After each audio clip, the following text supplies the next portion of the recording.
दोस्तों, मैं हूं आपका दोस्त, आपका होस्ट पुनीत भटनागर और गेसु संवाद में आप सबका बहुत बहुत स्वागत है। आज हमारे साथ हैं गेसु के पहले कपल गोपाल और स्मिता। गोपाल और स्मिता, आप दोनों का बहुत बहुत स्वागत है गेसु संवाद के इस मंच पर। Happy Valentine's day to you, happy Vasant Panchami to you. स्वागत। Thank you very much Puneet, thank you and सबको नमस्कार एंड बहुत ही अच्छा अवसर आपने हमको प्रदान किया एंड चलिए सबसे मुलाकात होगी और it will be a good time to connect back after almost like 35 years। या और दोस्तों, स्मिता और गोपाल दोनों मेरे ही बैच से हैं, तो उनकी कहानी को मैं थोड़ा और भी ज्यादा करीब से जानता हूँ,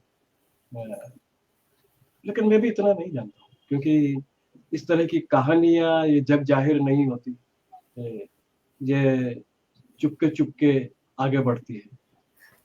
और मुझे खुशी है कि स्मिता और गोपाल ने मेरा निवेदन माना और अपनी कहानी आप सबके साथ शेयर करने के लिए वो तैयार हुए। तो क्यों ना इस कहानी को शुरू करें। गोपाल, स्मिता, आपकी permission? Sure, thank you. Yeah, sure, please. Okay. तो दोस्तों, आप सबको पता है कि उज्जैन एक छोटा शहर और उस छोटे शहर का अपना एक कल्चर है, एक संस्कृति है। और आज के दौर में तो दुनिया खुल गई है और बहुत सारी बातें एक्सेप्टेबल हो गई। लेकिन हम जिस वक्त की बात कर रहे हैं, 1989 में हमने पास आउट किया और उस दौर में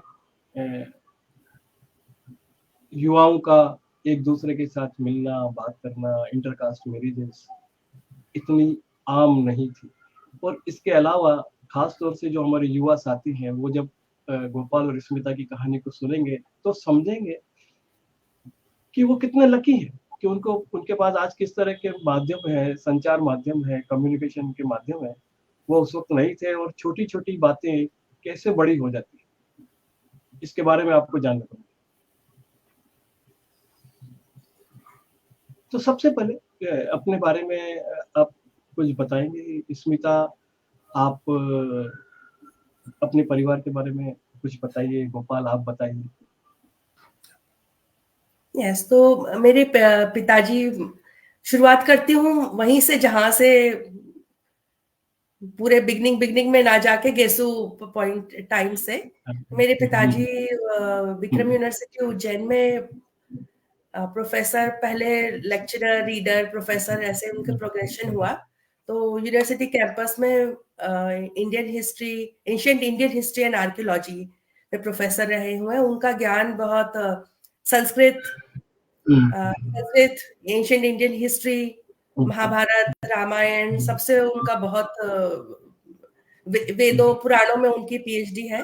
उनका ज्ञान और नॉलेज उसके अंदर बहुत गहरा रहा है। तो उनके लिए पुराना और बहुत पुराना, प्राचीन और बहुत मॉडर्न, दोनों का उनके पास भी एक बहुत अच्छा,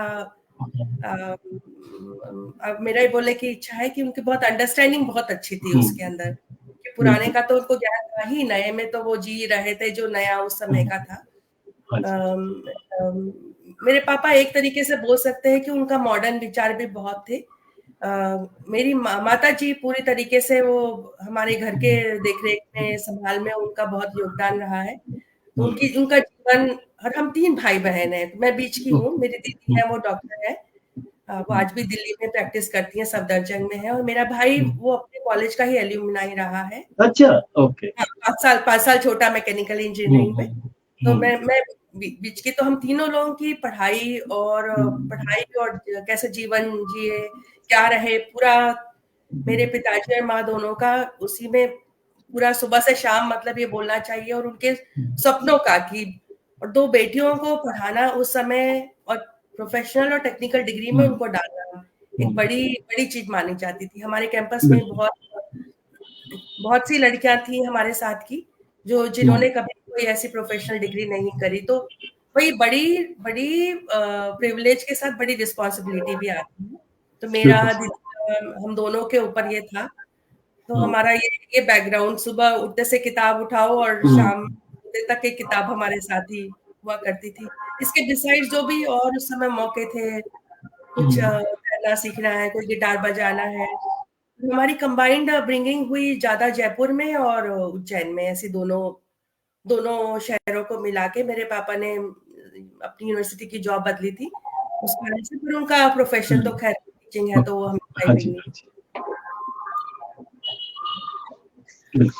और गोपाल, तुम्हारा क्या बैकग्राउंड?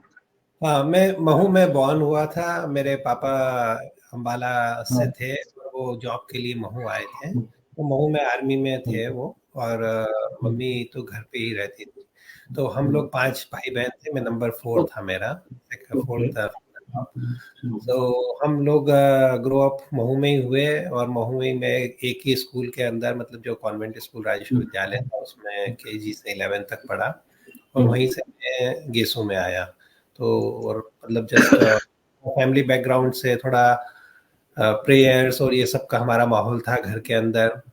और फैमिली बैकग्राउंड डिफरेंट था, एज जैसे स्मिता ने बताया, इनके लर्निंग का काफी था। हमारे यहाँ सिर्फ जॉब और उससे रिलेटेड जो काम थे, और मेरा ब्रदर है उसका शॉप थी, तो इसलिए थोड़ा एक बिजनेस और रेगुलर जॉब वाला एनवायरनमेंट था हमारे यहाँ, मोर ऑफ। और दूसरे हमारे जितने रिलेटिव्स थे अधिकतर वो सब बिजनेस कम्युनिटी के थे। So there was a big transition for Smita to come and adapt into the family and different environment.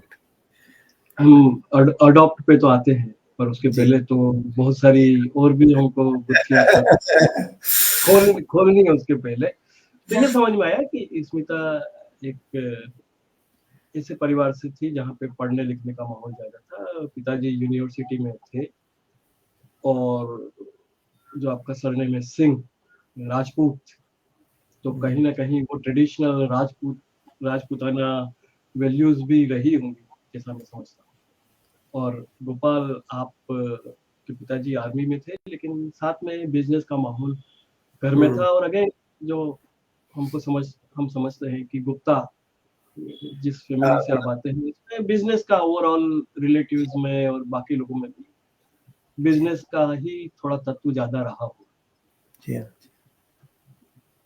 तो अब मुझे आप ये बताइए कि क्योंकि आज वैलेंटाइंस डे है और उसी के सिलसिले में हम लोग मिल रहे हैं, और मैं चाहता हूँ कि इसके अंदर थोड़ा गहराई उतरे, ताकि सब लोगों को समझ में आए कि ये वैलेंटाइंस डे सिर्फ 2 गुलाबों का आदान प्रदान नहीं है, ये बहुत गहरी बात है। तो मुझे आप ये बताओ कि गेसू में आप दोनों गेसू में आए, और तो गेसू में मेरा ख्याल है हमारे बैच में 100 के करीब लोग थे। हाँ, आई थिंक 120 लोग, मुझे जो याद है, एडमिशन जब हुआ था 20 था, उसमें 2 ही लड़कियां थी, मतलब। हाँ, वो मुझे भी पता है, हम सब जानते हैं। और सिर्फ 2 ही थी, मतलब ऐसा एक वो कई लोगों के दिल का वो दर्द है। तो अब मुझे ये बताओ कि 120 लोग थे, अब उस 120 लोगों में 2 लोग अचानक इतने पास कैसे आ गए? और तो मुझे ये जानना है कि आपकी पहली मुलाकात कब हुई, और कब वो तार जुड़े जब ऐसा लगा कि 120 लोगों में ये मेरे लिए अच्छा है? आप दोनों से जानना चाहूंगा। जी हाँ, तो आई थिंक सबसे पहले हमें याद आता है कि जो अपना 1987 का जो एनुअल प्रोग्राम हुआ था, उसमें एक कोरस सॉन्ग था। बाकी चीजों का तो हमें इतना ध्यान नहीं कि उस समय क्या और एक्टिविटीज रही हो। तो उस कोरस सॉन्ग में ये हुआ था कि उसमें कुछ हमारे साथी थे दूसरे लोग, जैसे कि सुमन लिग्गा था, उसके पास काफी सारे इंस्ट्रूमेंट्स थे, और मिलिंद है, उसके पास हारमोनियम और एक काफी बेंजो, और काफी ज्ञान म्यूजिक का कि कैसे गाया जा सकता है, कैसे बजाया जा सकता है। तो ऐसे करके ग्रुप ऑर्गेनाइज हुआ, उसमें अरविंद राजावत और गोपाल तुम्हें कुछ और हाँ नाम याद होंगे तो। हाँ, अरविंद राजावत था, फिर और ढोबले आया था, हाँ, मिलिंद अपने मिलिंद was सुनील orchestrating। हाँ। तो हमारी सुनील लड़कियों जी हाँ, सुनील मोटवानी, हाँ, सुनील सुनील मोटवानी, हाँ। मोटवानी। तबला बजाने के लिए। पगारे और भी दोस्त हैं जो हम नाम भूल रहे हैं हम लोग, तो क्षमा कीजिएगा।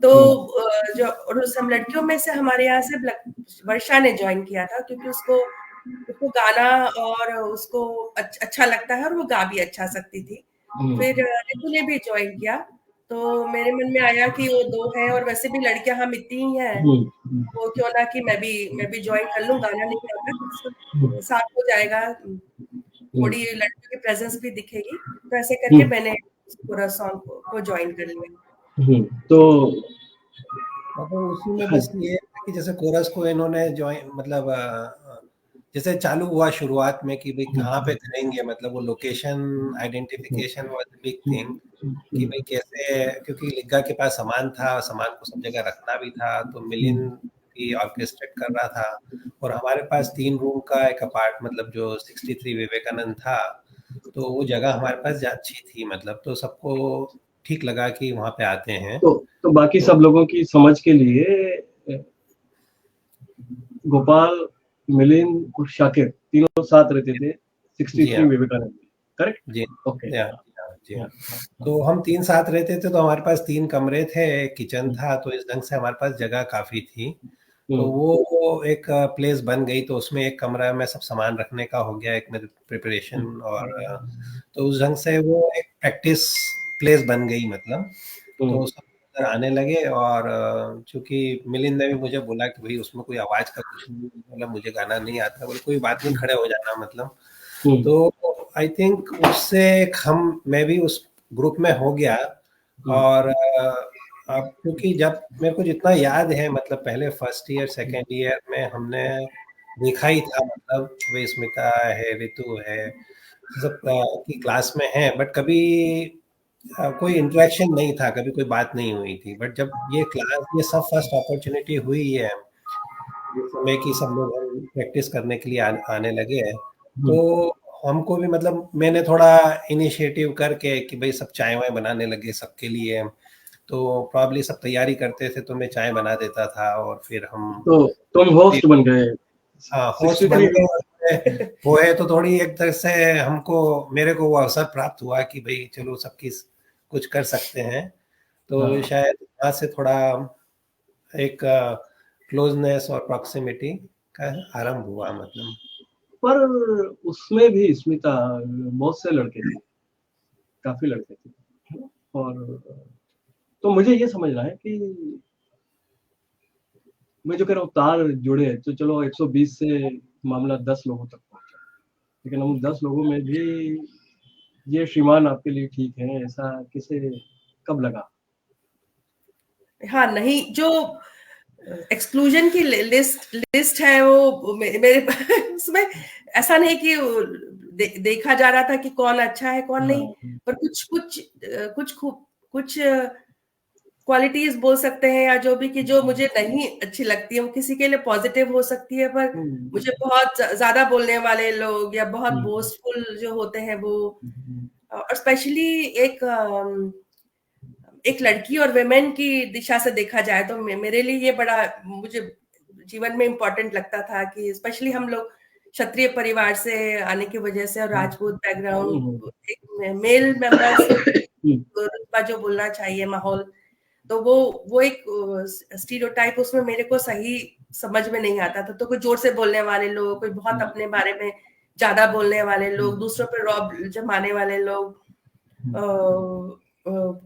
और कुछ कम खर्च करने वाले लोग भी मुझे अच्छे नहीं लगते थे, मतलब ऐसा छोटी उम्र के हिसाब से देखिए, और आज तक वो कंटिन्यूड है। तो उन सब चीजों को अगर देखा जाए तो उस हिसाब से लगता था कि हाँ, लगा था उस एक्सपीरियंस में कि गोपाल में ये सब क्वालिटीज है, मतलब कोई जोर से बोलना नहीं, शांति से धीरे धीरे कुछ काम हो रहा है अपना बैकग्राउंड में, कोई ज्यादा बिल्कुल लाइमलाइट में आने की वो जो ललक है वो नहीं है। थोड़ा जो हॉस्पिटैलिटी हुई उसमें भी लगता था कि हाँ, कुछ खर्च करने की, देने की कुछ इच्छा है उसके अंदर, तो वो सब मिला जुला के लगा कि हाँ, नहीं, ये सही है, मतलब कम से कम सही लड़का है, ये मान सकते हैं। तो आई थिंक गोपाल का जो हम्बलनेस है और जो शांत स्वभाव है वो कहीं ना कहीं भा गया स्मिता को। आई थिंक और मुझे ऐसा लगा कि चाह में रहा वाली बात मेरे लिए हो गई कि भाई जैसे अब जब वहां से थोड़ा सा हुआ और क्लास के अंदर जब थोड़ा और देखा कि मतलब वहां से चालू हुआ तो फिर क्लास में भी देखते थे, फिर थोड़ा बात करने लगे और थोड़ा इम्प्रेस करने के लिए कई बार मैं कोई आगे का चैप्टर भी पढ़ लेता था, कुछ थोड़ा शाकिर मिलिंद हम लोग पढ़ के कोई कंसेप्ट समझ भी लेते थे, अरे ट्रांजिस्टर कैसे वर्क कर रहा है, एम्पलीफिकेशन कैसे वर्क करता है, इसमें हाउ इलेक्ट्रॉन, तो थोड़ा उसके एक डेप्थ में एक लेवल आगे जाकर को समझ के कई बार होता था कि एक चर्चा में वो भी एक माध्यम बनाकर अपने आप को कोशिश करते थे कि चर्चा में कैसे किया जाए। तो उससे तो मुझे हाँ तो मुझे बताओ कि शाकिर और मिलिंद को पता था तुम्हारे मन में क्या चल रहा है उसमें? अब मतलब मुझे टाइमलाइन तो नहीं पता, पर आई एम श्योर हाँ वो तो थे, मतलब काफी मतलब इस जर्नी के अंदर as a I would say big supporters, मतलब उन्होंने हर जगह पे अपना जो भी एक जैसे अपने सहपाठी से ज्यादा मतलब एक दोस्त में जो रहता है वो साथ में तीनों रहते थे, तो तीनों मतलब ये था कि all in all deeds we were there, मतलब कई चीजें।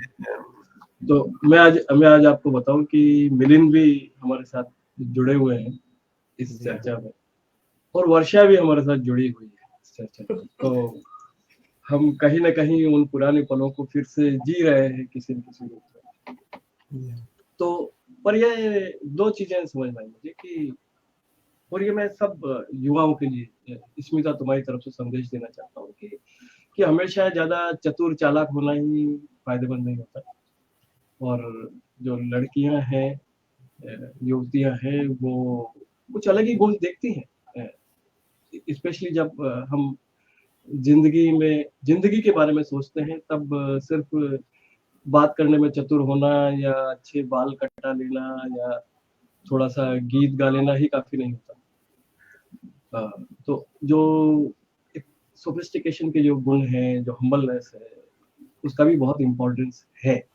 I think that is a very good news for a lot of guys, Smita, क्योंकि अदरवाइज उनको लगता है कि हम तो इतने चतुर नहीं है, इतने बातचीत में कुशल नहीं है, बट आई थिंक ये जो बातचीत होती है किसी और ही स्तर पर होती है, जहाँ पर जबान से ज्यादा दिल काम करता है, मन एक दूसरे को समझता है।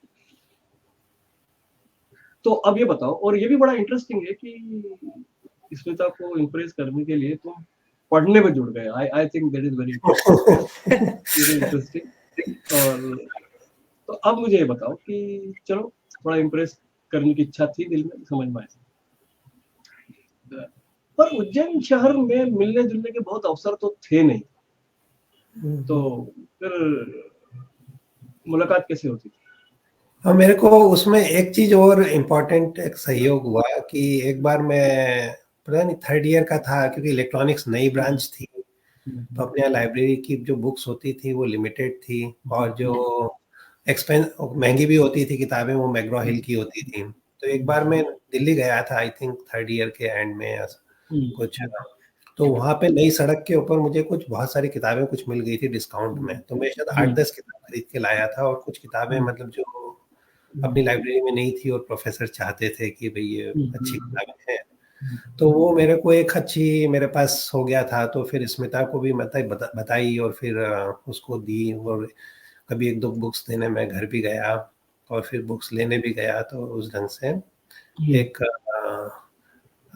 मतलब जो फ्रॉम कॉलेज सेटअप से लेकर मैं घर के अंदर मतलब पहली बार एंट्री मिली थी वो शायद तो पहले तो शुरू में शायद हो सकता है मेरे को जहाँ तक याद है कि हम घर से किताब मतलब दरवाजे पे देकर आ जाते थे, मतलब फिर कुछ बार फिर कभी-कभी मैं बोल देती थी कि चलो अब आज चाय पी सकते हैं, चलो घर पे। ये सभी मम्मी पापा भाई बहन सभी लोग जितने भी घर में थे उन्हीं के सबके साथ ही, मतलब, और वो लोग हाँ ऑफ कोर्स अपने अपने काम में लगे रहते थे हम लोग। पर एक और था कि काफी बार गोपाल ट्राई करने लगे थे कि जैसे कोई लाइब्रेरी हुई कॉलेज की या कभी-कभी मैं वर्षा ऋतु हम चाय के लिए साथ चले जाते थे, तो वहाँ पे मतलब दिख जाए तो सिर्फ दिखना और दूर से कि समझना भी एक वहाँ पे एक उस समय जैसे अब हम आजकल बोलते हैं कि बच्चों को सिर्फ आँख से बता दिया, तो उस जनरेशन में बच्चों को सिर्फ आँख से बोल देते थे, तो भी बच्चे समझ जाते थे कि माँ-बाप क्या बोलना चाह रहे हैं, बिना बोले। तो वो भी काफ़ी समय रहा या फिर कभी मैं तो जनरली क्लास में पहले आके बैठ जाती थी क्योंकि एक अकेली थी और सबसे आगे वाली उसमें बैठती थी, तो कभी-कभी गोपाल का भी होता था कि हाँ, जो थोड़ा-सा पहले आके बैठ जाए क्लास में। तो ना भी बात हो पर सिर्फ प्रॉक्सिमिटी में होना, आस-पास होना वो भी हेल्पफुल था उन उन उस समय के तौर तरीकों के हिसाब से। कॉरिडोर्स और इवन प्रॉक्सिमिटी का मेरे को कई बार ये भी कई बार मुझे ये भी लगा प्रॉक्सिमिटी का इवन मुझे एक बार का इंसिडेंट याद है। पहले ये लोग तो उधर वाली बस से जाते थे शहीद पार्क से जो देवास जाती है, वो बस बंद हो गई, तो भी फिर हम लोग देवास गेट से जाते थे या सिंधी कॉलोनी से चढ़ते थे। तो इसमें तो कई बार हम खड़े भी रहते थे, तो जैसे एक प्रॉक्सिमिटी होती है ना, तो पीछे भी है या कहीं खड़े हैं तो कुछ आभास होता था कि अपने आसपास है, मतलब यहाँ तो वो वहाँ पे या कहीं पे भी मतलब वो एक जो फीलिंग थी, मतलब वो जैसे अपने को लगता है अट्रैक्शन हुआ या कुछ हुआ, तो मुझे लगता है कि उसके अंदर हम एक पार्ट है, बट एक मतलब किसी को वर्ड्स एक्सप्लेन नहीं कर सकते। वो सिर्फ ये है कि वो आपके मतलब वो जैसे बोलते हैं ना घंटी बज गई या समथिंग, आपके अंदर से आपको मालूम पड़ता है, मतलब कुछ होता है। तो ना ये बड़ी बात है, मतलब हम एक ही स्पेस में एक साथ हैं, वो भी बड़ी बात है उस वक्त। वो साइलेंट कम्युनिकेशन आई वुड से कि साइलेंट है, और शायद वो कनकियों से एक दूसरे को देख लिया और समझ लिया। पर मुझे ये बताइए कि ये जो कनखियों से एक दूसरे को देखना, एक ही स्पेस में साथ रहना, उसका एक अच्छा अनुभव होना मन में, वो एक बात है। लेकिन हम दोनों एक दूसरे को चाहने लगे हैं, ये एहसास कब? क्योंकि मैं बताऊं, वो जिस एहसास की आप बात कर रहे हैं वो उस उम्र में ज्यादातर सभी लोगों को, तो उसमें कि कुछ खास हो रहा है और जो हम दोनों के बीच में ही है, ये कैसे पता चला?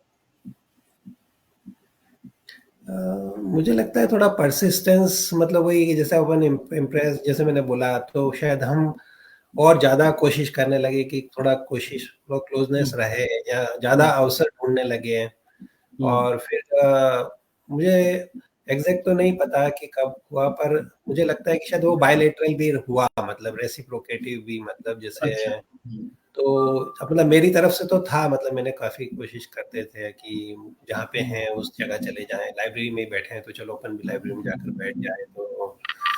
तो और फिर जैसे सब्जेक्ट कुछ बात होती थी तो उसको कोशिश करके कि कहीं से क्लास के पहले अगर आ गए तो कोई अगले टीचर क्या पढ़ाने वाला है या क्या होने वाला है, या कुछ बहाना खोजने लगे। मैं मुझे लगता है गोपाल की तरफ से ज्यादा था, वो बहाना खोजने लगा कि किस तरह से उसी जगह में भी चला जाऊं जहाँ पर तो वो इस तरह से कुछ बात कर ले। और मेरे ख्याल से स्मिता की तरफ से भी निमंत्रण था, मतलब उसमें रेजिस्टेंस नहीं था, वरना शायद कहानी रुक जाती। हाँ, नहीं तो कॉलेज में जाके कंप्लेन करो। हमने भेल की ट्रेनिंग भी करी थी, BHEL की भोपाल में। उसमें अपने कॉलेज के काफी लोग गए थे। मैं भी था। और भी कई लोग रहे होंगे। तो वो भी एक मौका था एटलीस्ट की जो कॉलेज एनवायरनमेंट से बाहर होके एटलीस्ट अपने को पढ़ाई लिखाई नहीं करनी है और एक डिफरेंट है। पर उसमें ये रहा कि रोज सुबह वेट करते थे, जब वो दो रीजन से वेट करने के। एक तो सुबह वो जो ठेला आता था उस पे समोसे या जो भी मिलते थे, चाय वाय, वो बड़ा प्लेजेंट टाइम हुआ करता था। और उसी समय काफी बार होता था कि गोपाल से भी मुलाकात हो जाती थी कैंटीन में जनरली, मतलब लंच टाइम। ट्रेनिंग तो क्या हुई क्या नहीं वो तो कुछ याद नहीं है, पर मेरे ख्याल से वो ट्रेनिंग कई लोगों को याद होगी, भेल की, क्योंकि हम कॉलेज से पहली बार बाहर निकले हाँ। और पर जहाँ तक मुझे ख्याल है आप दोनों को पता नहीं था कि आप दोनों भेल भोपाल में ही हैं और मुलाकात अचानक हुई थी। हाँ, वो पहले बार उसका प्लान नहीं था क्योंकि कोई कम्युनिकेशन का साधन नहीं था और पता नहीं था हमको कि ये उस समय है, मतलब तो भेल वाला तो हमको नहीं पता था, पर जो हम साउथ इंडिया ट्रिप पे गए थे उस समय हमने मतलब कोशिश, क्योंकि इलेक्ट्रॉनिक्स का ग्रुप अलग गया था और इलेक्ट्रिकल का अलग था और स्मिता जो थी वो वर्षा ऋतु के साथ में थी, तो हमने काफी, मैंने पता नहीं किस ग्रुप में किसको बोला या कैसे वो कोइंसिडेंस हुआ, ये कोशिश थी कि वो एक दिन हम बेंगलोर में कहीं मिले, मतलब तो मिले तो ऐसे तो नहीं मिल सकते थे, पर ग्रुप एज ए ग्रुप हम मिले थे। तो मुझे याद है कि हम कुछ एक घंटे के लिए या ऐसे कुछ विजिट करने, जहाँ पे ये पूरा आप इलेक्ट्रिकल ग्रुप मतलब स्मिता और सभी ग्रुप रहते थे, तो हम वहाँ गए थे और मिले थे, मतलब तो दूर से ही, मतलब उस समय भी मतलब ये सिर्फ ये था कि प्रॉक्सिमिटी थी या मिले ही दूर से, तो भी एक कोशिश की थी कि भी चलो, बल्कि आई मोबिलाइज्ड एवरीबॉडी कि भी चलो अपना को चलो चलते मेक हैपन करना है ये। कुछ भी बहाना बनाया होगा लेकिन हाँ वो याद नहीं है, बट हाँ हुआ था वो। तो आज की तारीख में जब मैं सुन रहा हूँ तब बड़ा एक अलग सा अनुभव हो रहा है कि वो प्रॉक्सिमिटी का कितना इम्पोर्टेंस था। मैं नए युवाओं से कहना चाहता हूँ कि देखिए उस दौर में इस प्रॉक्सिमिटी का कितना इम्पोर्टेंस था। नंबर 2, आज की तारीख में तो हम फोन उठाते हैं और बोलते हैं कि मैं यहाँ हूँ और मैं वहाँ हूँ। उस वक्त आप एक शहर में हो, बस इतना होना ही काफी था और फिर एक दूसरे को ढूंढ के वहां पहुंचना भी मुश्किल था। सो कहानी ये बन रही है कि गोपाल ने इनिशिएशन थोड़ा ज्यादा लिया ऐसा मुझे लग रहा है। तो अगर स्मिता इसमें कुछ गलत बोल रहा हूँ तो जरा ठीक कर देना। नहीं बिल्कुल नहीं, सही है। ओके, तो अब ये बताओ कि पर फिर भी हम लोगों को पता नहीं था जनरली, हम लोग तो मैकेनिकल में थे, तो आपके बेच के आपका इलेक्ट्रॉनिक्स वालों को ज्यादा पता होगा। मेरे ख्याल से हमको तो ये खबर आखिरी साल में लगी जब हमने कभी देवास रोड से बस पकड़ के जाते थे और आप दोनों को साथ साथ बैठे हुए दिखा, तो ये चर्चा हुई कि अरे ये दोनों एक दूसरे के थोड़े ज्यादा ही करीब है, पर कोई बात करता नहीं था। पर वो एक मुझे लगता है बोल्ड स्टेप था जब आप सबके सामने खुल के एक दूसरे के साथ बैठने लगे, घूमने लगे। तो ये कमिटमेंट कब हुआ कि हम दोनों तो एक दूसरे के साथ रहने वाले? तो मुझे ये कमिटमेंट, ये बात है जनवरी 30 जनवरी की। अभी भी डेट वो 30 जनवरी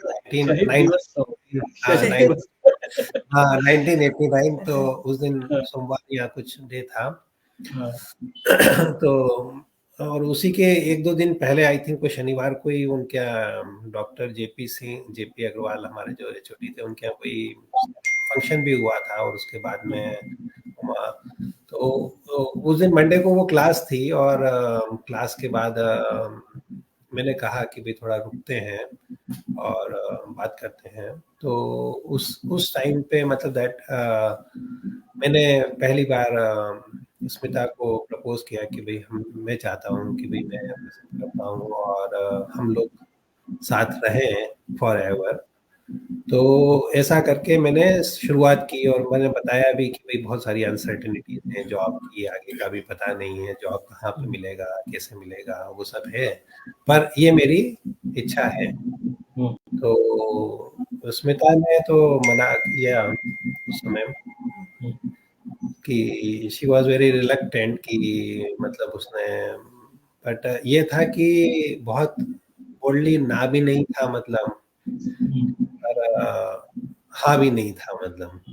तो दैट वाज वो थोड़ा सा एक शुरुआत हुआ मतलब कि, और उसके बाद से फिर वो थोड़ा ट्रांजिशन भी हुआ मतलब ना एक्शन में, या जैसे आपने बताया कि हम साथ में थे तो मतलब, और थोड़ा ये भी लगने लगा था कि अब साल खत्म हो रहा है मतलब 89, तो आई थिंक मेरे को याद है शायद मिलिंद भी मुझे बोला करता था मतलब कोई गाड़ी निकल जाएगी या कुछ, मतलब ही वाज आल्सो टू में रिमाइंड मी कि भाई थोड़ा एक कमिटमेंट होना चाहिए।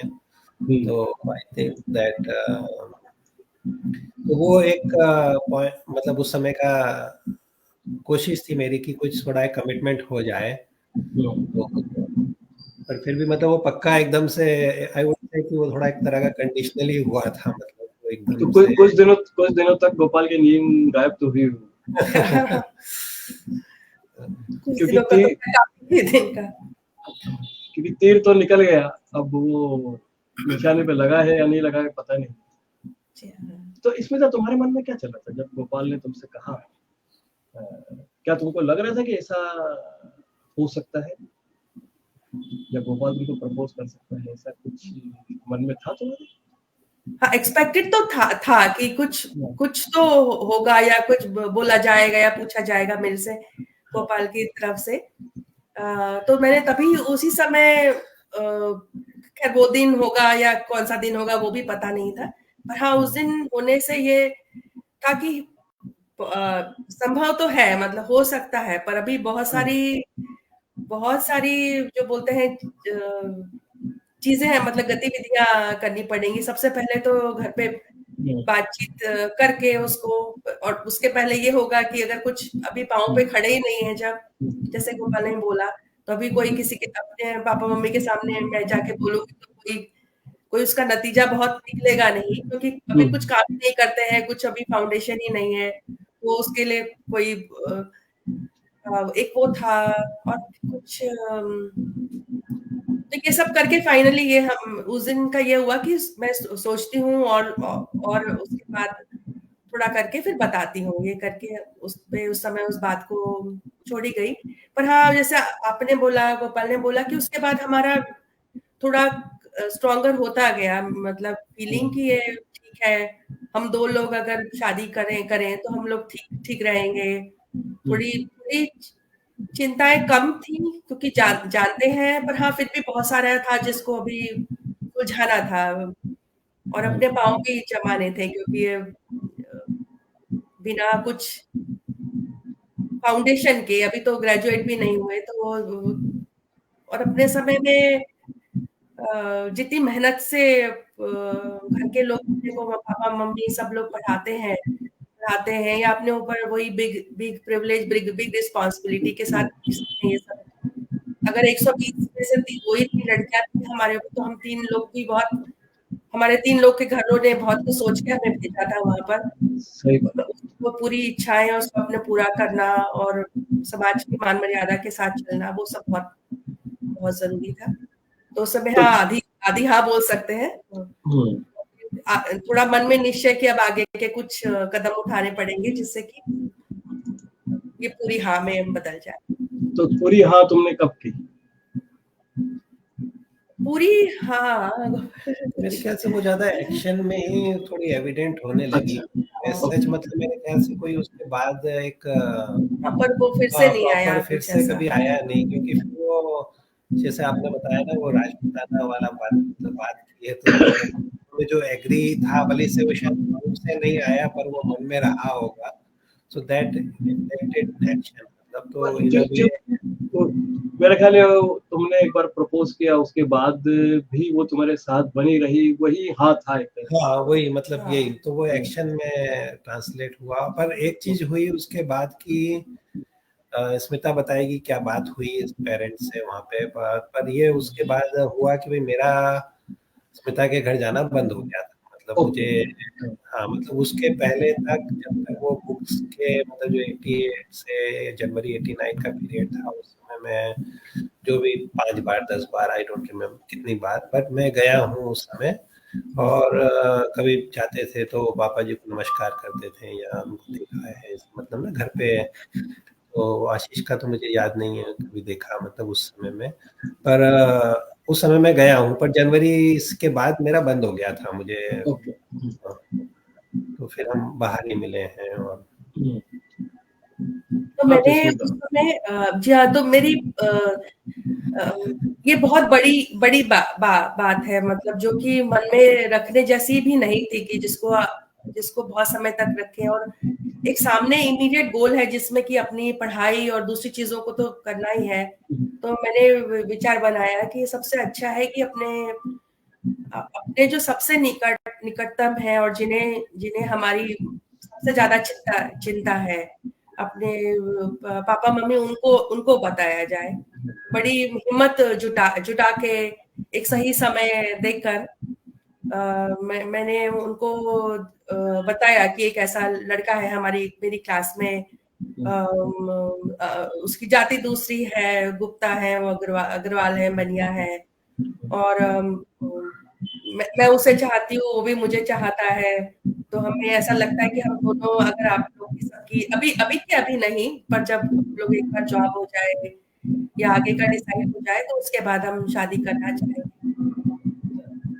पक्के से उन्हें भी ऐसी उम्मीद नहीं थी कि मैं उठ के ये किसी दिन, ये जबकि अभी पढ़ाई के दौरान में चल रहे हैं, तो ये बात बोलूंगी। तो उन्होंने भी कई तरीके से, उनका बहुत बड़ापन है, उन्होंने बहुत नाराजगी नहीं करी या गुस्सा नहीं दिखाया, बल्कि काफी तरीके से, बहुत अलग अलग तरीके से उन्होंने मुझे समझाया कि इसको बेटा बहुत समझना पड़ता है, एकदम से हमें लगता है पर ऐसा होता नहीं है, और फिर हम राजपूत हैं, हमारी अपना एक तौर तरीका है, अपना जीवन है, और आगे भी बहुत अच्छे अच्छे आपको मिलेंगे रिश्ते या मैचेस। अभी डिसाइड करना बहुत बहुत मुश्किल है, तो अभी के लिए तो उनका यही मैसेज था मेरे लिए कि अभी तुम अपनी पढ़ाई लिखाई और में ध्यान दो, जब समय आएगा तब हम उस समय सोचेंगे। तो उनका भी एक तरीके से बीच का जवाब था, जो कि अच्छा भी था। आज की तारीख में सोचती हूँ तो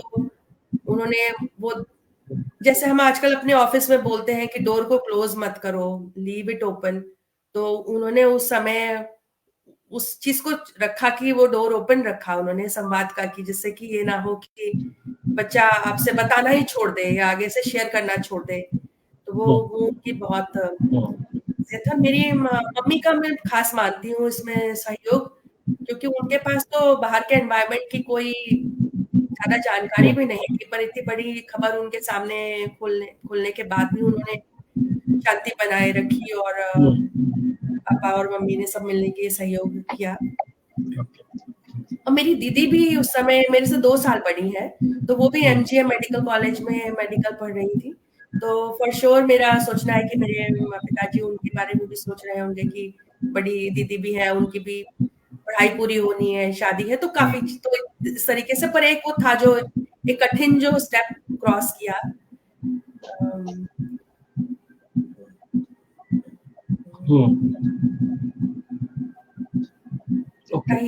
जी हाँ।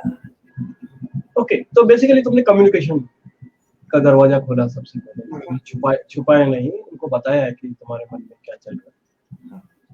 और गोपाल आते भी थे घर, तो देखा हुआ तो था उन्होंने। मेरे को जैसा लगता है कि हमेशा माए और पिताजी थोड़ा, हम जितना बच्चे हमें समझते हम नहीं जानते, उतना हम जानते हैं थोड़ा तो वो उनका भी रहा होगा थोड़ा सोचना। हाँ, उन्होंने, देखो एक चीज और है कि जब तुम इतनी करीबी थी तो उनको भी पता होगा, उनकी आंखें ताड़ लेती, ऐसा नहीं कि उनको पहले पता ना होगा। और क्योंकि वो यूनिवर्सिटी में थे तो खबर उनके पास भी होगी, ऐसा तो मुझे नहीं लगता है कि उनको कुछ भनक ही नहीं है। तो गोपाल, तुम्हारे घर में भी ऐसा रेजिस्टेंस था? नहीं, हमारे यहाँ ऐसे रेजिस्टेंस नहीं था। तो उनको जब मैंने उस समय तक तो नहीं बताया था, आई थिंक 89 जब स्मिता ने एमई ज्वाइन किया था, दैट जब इंदौर आई थी उस समय मैं पहली बार मिलाने ले गया था। तो पहले तो मैंने अपनी सिस्टर से, इंदौर में ही वो रहती थी, उनसे मिलवाया था, तो उनसे बातचीत हुई। फिर मैं एक बार मेरी मम्मी से मिले थे, मतलब, और पापा से तो नहीं शायद पहले मिले थे। तो फिर उसके बाद में शायद सेकंड 1 या 2 बार मिले हैं शायद। तो फिर पापा मम्मी से भी बाद में सेकंड टाइम पे मिली थी, मतलब। तो उन्होंने, मतलब ऐसा रेजिस्टेंस तो नहीं था, मतलब उन्होंने कोई, मतलब दे वर वेरी, मतलब स्मिता को देख के, मतलब दे वर वेरी हैप्पी, मतलब। तो उनको काफी उनकी तरफ से पॉजिटिव था। मेरे को उधर से रिलक्टेंस, कोई रेजिस्टेंस नहीं आया। बाकी थोड़े ब्रदर सिस्टर्स में थोड़ा था, मतलब लाइक लिटिल मिक्स्ड रिस्पॉन्स था, मतलब, बट इनिशियली which जो बाद में फिर ठीक हुआ था। तो अब मुझे एक चीज बताओ कि चलो ये जो मैं तुम्हारे मन का डर समझ पा रहा हूँ कि 89 में हम लोग पास आउट हो जाएंगे, दोनों चले जाएंगे अलग अलग जगह, स्मिता कहीं और अपना करियर बनाएगी, मैं कहीं और रहूंगा, और फिर मुलाकात होगी नहीं होगी कैसे होगी, और जैसा कि उस दौर में कम्युनिकेशन के साधन भी नहीं, तो तुम लोग अलग अलग भी रहे कुछ वक्त? हाँ मतलब काफी 89 तो हमारा मतलब जैसे वो उसके बाद तो हम 92 जब तक शादी हुई मतलब हम दोनों ही अपना अलग अलग जगह ही थे, मतलब जैसे 89 से 92 में शादी हुई, तो उस जर्नी को आई वुड से कि 89 टू 91 में स्मिता एमई कर रही थी, और उस समय मुझे क्रॉम्पटन ग्रीव्स का जॉब मिल गया था 89 जब मैं ग्रेजुएट होने के टाइम पे, तो वो उससे मुझे थोड़ा पॉजिटिव लगा कि अब मैं इंदौर में ही हूँ इस एरिया में, और स्मिता को इंदौर में एमई मिल गई। तो पर मेरा जो जॉब था वो ट्रैवलिंग जॉब हो गया, क्योंकि फैक्ट्री में वो प्रोडक्ट अभी मैन्युफैक्चरिंग चालू नहीं हुआ था, तो मुझे बॉम्बे में जाना पड़ता था। तो मैं गाजियाबाद में R&D में जाता था, और आई वाज फ्रीक्वेंटली ट्रैवलिंग। तो उस हाँ उस हम काफी थोड़ा डिस्टेंस तो हो गया था मतलब, पर फिर भी मिलने की थोड़ी अपॉर्चुनिटीज हो जाती थी मतलब। तो कभी ऐसा भी हुआ कि मिलने का वक्त नहीं मिलता था? मैंने सुना है कि तुम कुछ न कुछ करके वक्त निकालते थे, बीच में स्मिता उज्जैन भी रही। हाँ वो एक्चुअल में क्या है कि वो बात का पार्ट है, जैसे 81 90 91 तक तो इसका एमई था, एमई जब खत्म हुआ तो स्मिता गॉट ए जॉब, उसमें यूनिवर्सिटी में जॉब मिल गया था, तो ये एमई कंप्लीट करके घर आ गई मतलब। पर फिर मेरे लिए पहले तो इंदौर में थे तो मिलना था, पर उसमें भी थोड़ी मुश्किलें थी काफी, क्योंकि ये गर्ल्स हॉस्टल में रहते थे। मैं बॉम्बे से भी अगर कॉल करता था तो मुझे पीपी कॉल बुक करना पड़ता था, क्योंकि वो एसटीडी कॉल करो तो उस समय कोई होंगे नहीं होंगे वहाँ पे, तो पीपी कॉल बुक करके मैं वहाँ से कई बार अपने, मुझे याद है वो क्रॉम्पटन ग्रीव्स के हॉस्टल में पीपी कॉल बुक करके हम बैठे रहते थे कि भाई चलो अभी कॉल आएगा तो पीपी बुक होगा तो बात होगी। तो उस ढंग से वो था, और 91 और 91 92 के बीच में कभी कभी मैंने ऑफिस मतलब जब मैं क्रॉम्पटन ग्रीव्स में आ गया था पीतमपुर में, तो मैं वहां से अपनी काइनेटिक स्पार्क से थोड़ा मतलब वहां से ऑफिस नहीं जाने की बजाय जो घर का टिफिन बनाकर मम्मी ने दिया है वो लेकर मैं अपना गाड़ी में करके काइनेटिक स्पार्क से उज्जैन जाता था, साथ में अपना लंच करते और उसके बाद में शाम को आ जाता था। तो काइनेटिक स्पार्क से तुम कहाँ से निकलते थे? महू से उज्जैन। हाँ तो वो तो करीब 80 किलोमीटर था, तो 3 घंटे लगते थे, क्योंकि 80 किलोमीटर था उस समय, तो करीब 35 की स्पीड। तो जो कॉलेज में जो तड़ी मारते थे वो तुम बीच बीच में ऑफिस में तड़ी मारने लगे? हाँ तो वो ऑफिस में थोड़ी हमने तड़ी मार के भाई तड़ी मारी, और तुम 80 किलोमीटर बेसिकली एक मोपेड थी जिस पर बैठ के तुम 80 किलोमीटर जाते थे और 80 किलोमीटर आते थे। हाँ तो स्मिता को भी अच्छा लगता था खाना, वो बोलती मम्मी ने खाना बनाया है, तो आई थिंक सब उसका। पर मेरा एमई का समय अच्छा बीता से कि वो जब मैंने एमई ज्वाइन किया इंदौर में, जब जीएसआईटीएस इंदौर में, उस समय राजावत भी क्लासमेट रहा है, कुछ और भी लोग रहे हैं। तो वो टाइम एक हिसाब से अच्छा भी था, गोपाल की ट्रैवलिंग जॉब थी, अच्छा इस हिसाब से कि अब अपनी जेब में कुछ पैसे आ गए थे, कोई स्टाइपेंड मिलने लगी थी उसकी, जो भी 1600 रुपए या कुछ तो होते थे, तो उससे एक हिसाब से ये था कि थोड़ी इंडिपेंडेंस कि थोड़ा। और फिर कभी कभी जब हम लोग के पास हम थोड़े मूव अप हो गए कि चलो गुमटी पे चाय पीने की जगह व्हेनेवर टाइम मिलता था, अगर कभी तो किसी प्रॉपर रेस्टोरेंट में या पलासिया में या ऐसी किसी जगह छप्पन दुकान पे कुछ मतलब खा पी सकते हैं, थोड़ा इधर उधर जा सकते हैं, तो वो एक स्टेप था जो उसमें लर्न किया, मतलब थोड़ा घर से बाहर एक फ्रीडम, मतलब एटलीस्ट मेरे लिए खुद से रहना, चीजें करना अपनी, और तो इस तरीके से वो फाइनली जब जैसे गोपाल ने बोला मेरे एमई खत्म होने के बाद मुझे फिर विक्रम यूनिवर्सिटी उज्जैन में डिपार्टमेंट ऑफ कंप्यूटर साइंस जो समय नया फॉर्म हुआ था, उस समय मुझे लेक्चरर की उसमें जॉब मिल गई। Very good. तो अब मैं समझ रहा हूँ कि ये 2-3 साल का एक फासला रहा जिसको आप लोगों ने भी एक दूसरे को और बेहतर समझा और आपकी फैमिली ने भी समझा कि हाँ, ये दोनों एक दूसरे के साथ रहेंगे, कमिटेड हैं। और दोनों आप कैसे हो, आपकी फैमिली को समझ में आया और ये तय हो गया कि ये दोनों तो अब शादी तो करने वाले हैं। और आपकी शादी हो गई। नहीं, उसके पहले शायद मेरे ख्याल से 91 में इम्पोर्टेंट ये हुआ कि शायद जब स्मिता 91 में वापस गई मतलब उज्जैन, हाँ, फिर ये उज्जैन में रहने लगी, हाँ, तब इसने then she brought back this up, क्योंकि तब तक मतलब ये था कि घर की तरफ से सब तरफ से वो साइलेंट था, मतलब ना कि अच्छा, हाँ, हाँ, मतलब उनको मतलब मेरा कोई कम्युनिकेशन नहीं था मतलब, और वो मतलब उज्जैन में पापा जी या मतलब स्मिता के वहाँ पे पापा जी मम्मी जी थे, मतलब उसके बाद से कभी कोई कांटेक्ट नहीं हुआ जनवरी 89 के बाद से मेरा। ओके, ओके, जब 91 में स्मिता वापस गई तब स्मिता ने स्टार्ट किया वो।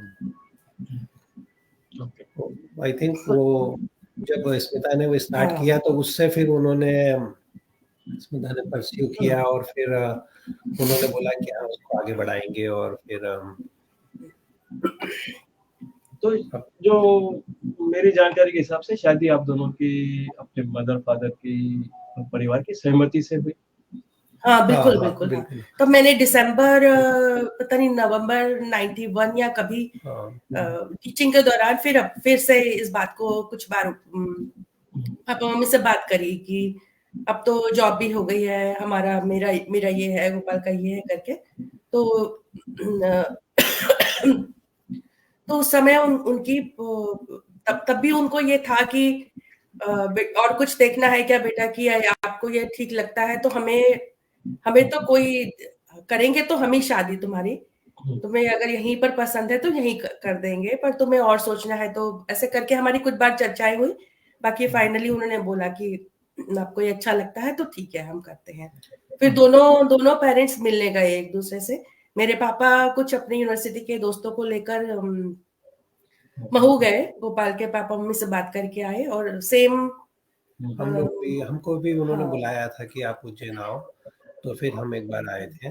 पर उस प्रोसेस के अंदर ये मुझे याद है कि उन्होंने बोला था कि हम पत्रिका का मिलान करेंगे हम। ओके, तो शायद वो पत्रिका वो मुझे थोड़ा मतलब उस समय भय हुआ था, मतलब कि मतलब मेरे मन से मतलब मुझे वो लगा कि अब ये पत्रिका कहीं बीच में नहीं आ कोई गया। समस्या नहीं हो जाए। और वो पत्रिका मिलान करने भी जो बड़ा गणपति के सामने कोई बड़े पुजारी हैं, कोई मतलब बड़े फेमस है पंडित, उनके पास गए थे मतलब। और उस समय सिंहस्थ का टाइम था 92 में। तो कुछ लोग बोलते थे सिंहस्थ में शादी होगी, कुछ बोलते नहीं होगी, और तो शादी कब होगी और मिलान होगा, दोनों के लिए वो उनके पास गए थे। फिर उन्होंने बाद में बताया कि वो मिल गई है पत्रिका, तो आई थिंक वो दैट वाज अ वेरी मतलब हमारे लिए काफी अच्छी खबर थी कि मतलब एक और जो हर्डल है मतलब नहीं दूर तो हो गया। हाँ वो दूर हुआ। मतलब पत्रिका शायद अच्छे से ही मिली थी, मतलब जैसा मुझे याद, नंबर तो नहीं पता। तो अब मुझे एक चीज बताओ कि शादी हो गई, गुड न्यूज इज शादी हो गई। हाँ, उसमें भी ये था कि शादी उन्होंने जब एग्री की तो उन्होंने बोला कि न्यूट्रल प्लेस पे होगी, मतलब हाँ, क्योंकि शायद वो उज्जैन उनका जो भी ग्रुप होगा मतलब, तो वो कितना इन्वॉल्व करना चाहते होंगे ग्रुप को या कैसे था, मतलब मुझे रीजन नहीं पता, पर ये हुआ था कि न्यूट्रल प्लेस पे होगी, तो फिर उन्होंने इंदौर में करी थी, सूर्यापुर में। हाँ, ओके। फिर वो हो गई थी फिर उन्होंने। तो अब मैं थोड़ा सा गियर शिफ्ट करता हूँ। तो पहला तो ये था कि शादी हुई कैसे, क्या क्या प्रॉब्लम आए, क्या रेजिस्टेंस था, और तुम दोनों ने बहुत समझदारी से बहुत धीरे धीरे धीरे कदम उठाए, कंसिस्टेंट तुम लोग बने रहे।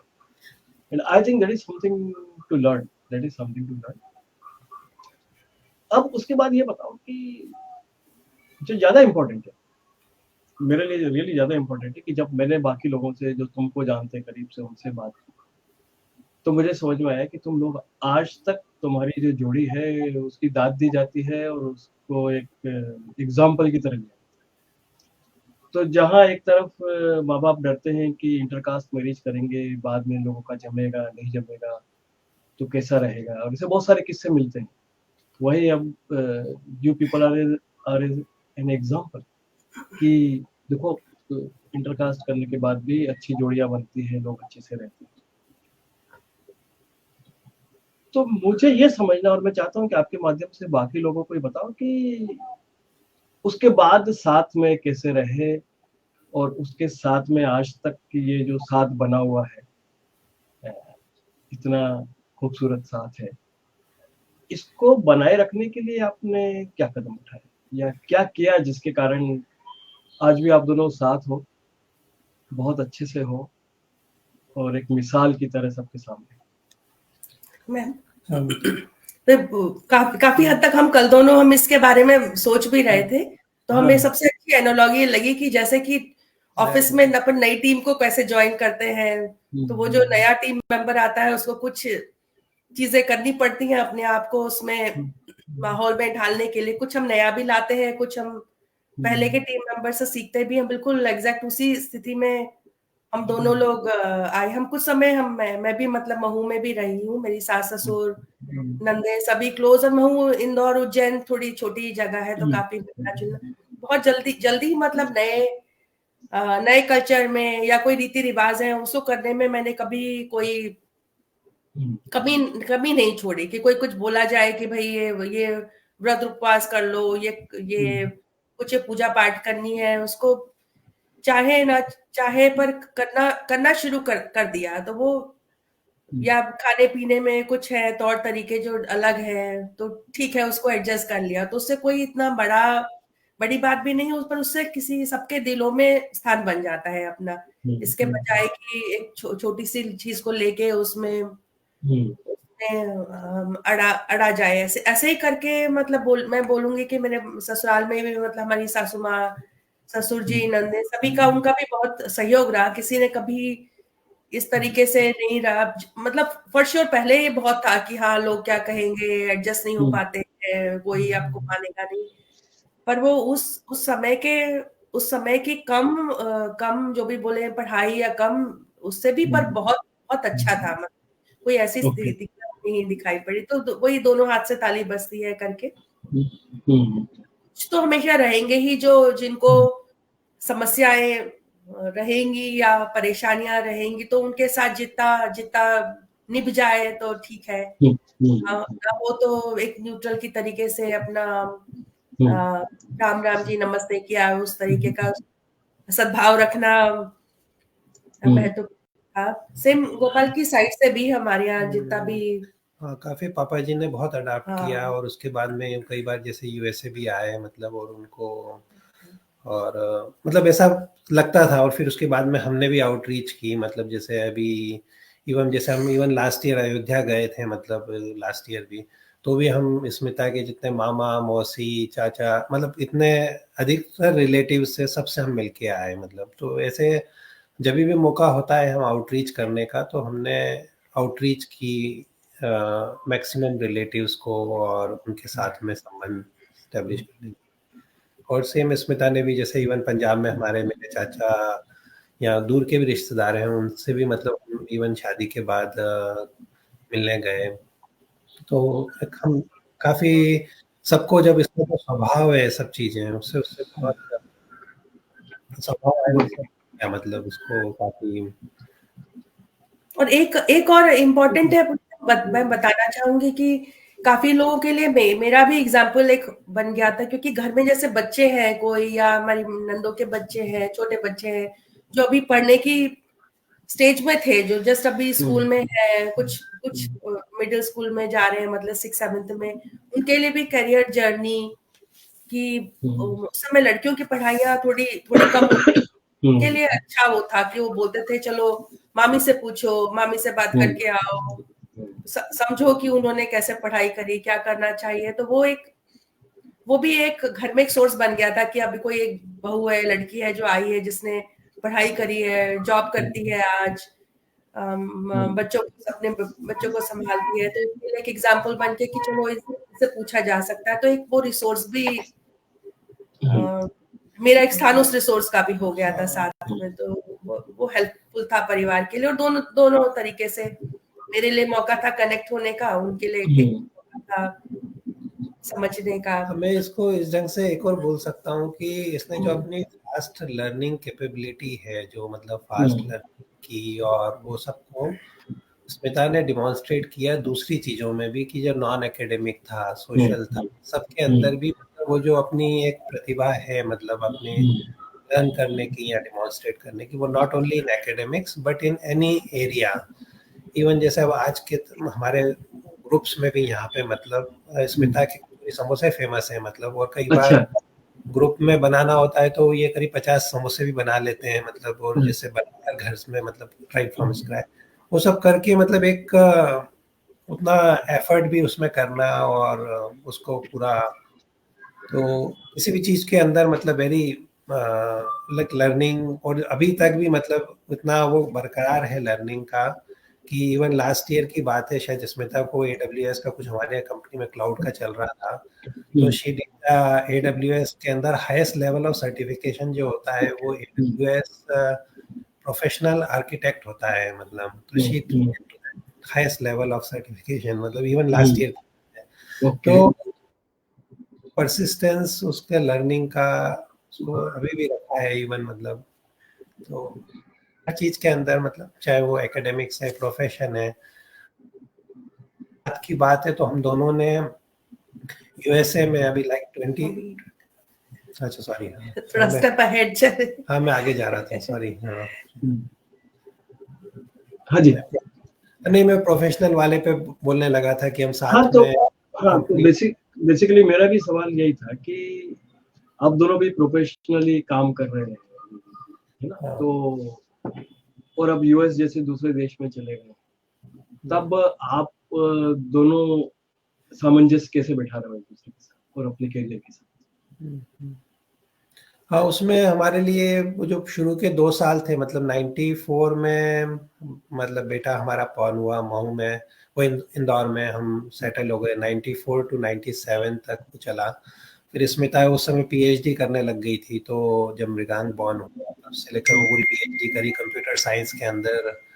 तो उस टाइम पे ऑप्टिमाइजेशन एल्गोरिथम्स में PhD करना, और उसी समय शायद उसके पहले 91 में स्मिता ने NASSCOM के अंदर भी एक नेशनल पब्लिकेशन था आर्टिफिशियल इंटेलिजेंस में, उसमें काफी पब्लिकेशन किया। तो वो सब करके हम फिर 98 में हम लोग फिर हमने सोचा कि थोड़ा एक बेहतर लाइफ के लिए चलो USA आते हैं। पर 98 to 2000 2 साल हमारे थोड़े सेटलिंग पीरियड रहा US में, जो जनरली सभी का होता है, थोड़ा कंसल्टिंग जॉब्स होती है। तो उसमें भी हम लोगों का हमेशा कोशिश ये होती थी कि भाई एक अगर हमारा शॉर्ट टर्म असाइनमेंट था वो खत्म हो गया तो हम कोशिश करते थे कि दोनों एक ही जगह पे रहें। तो उससे हमारा वो प्रयास जो था, वो जो 2 साल ने हमको ये सिखाया कि हमको जो भी स्ट्रगल्स थे उसमें हमने कोशिश की कि भाई एक ही साथ में रहना ज़्यादा बेहतर है, भले से कम मिलेगा, थोड़ा कम जो भी है, बट हम साथ में रहें।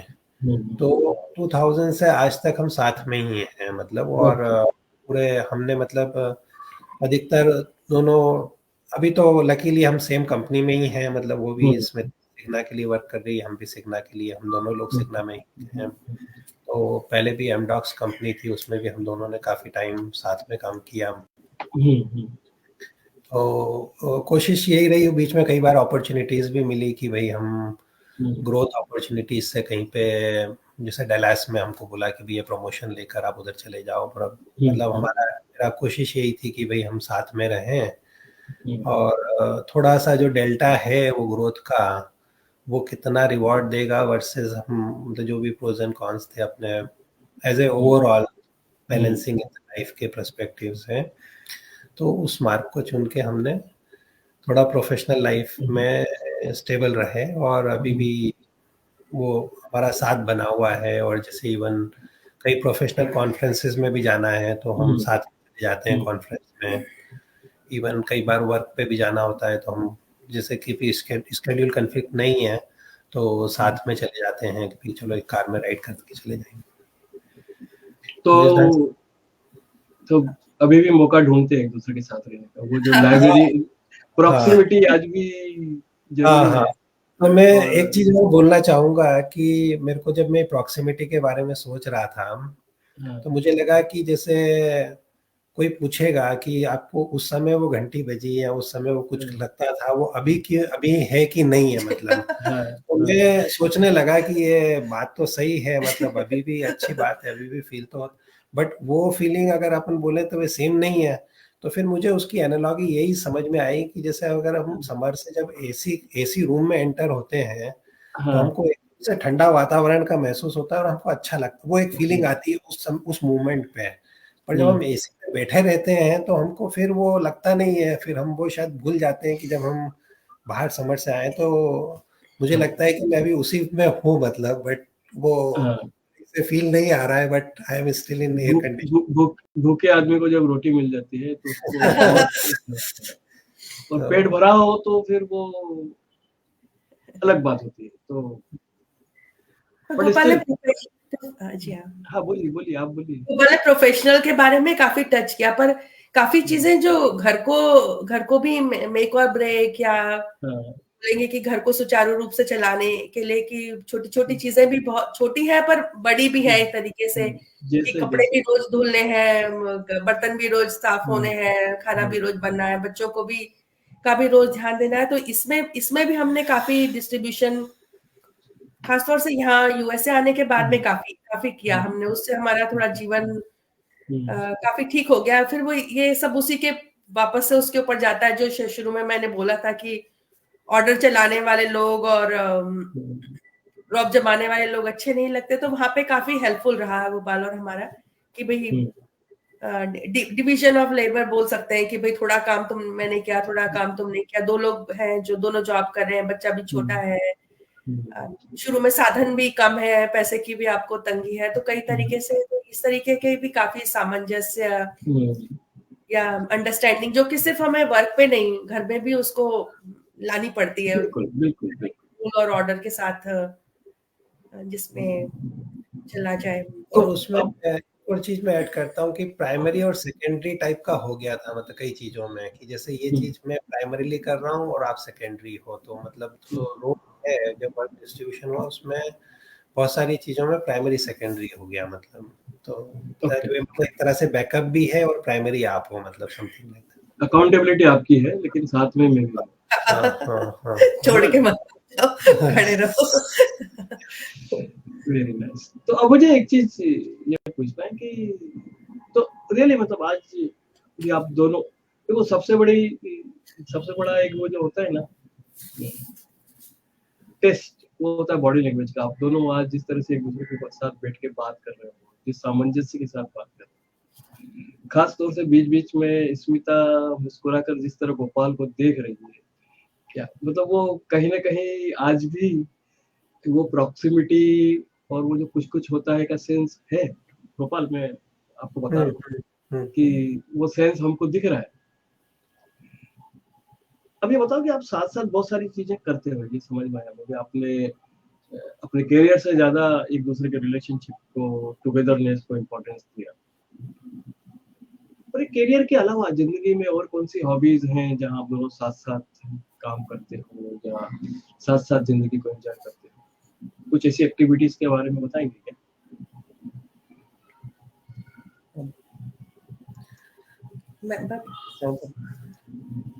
तो एक एक है जो हम लोग जब यहाँ यूएसए में आए, तो हमारा जो सेंट लुइस का मंदिर है उसमें रामायण बहुत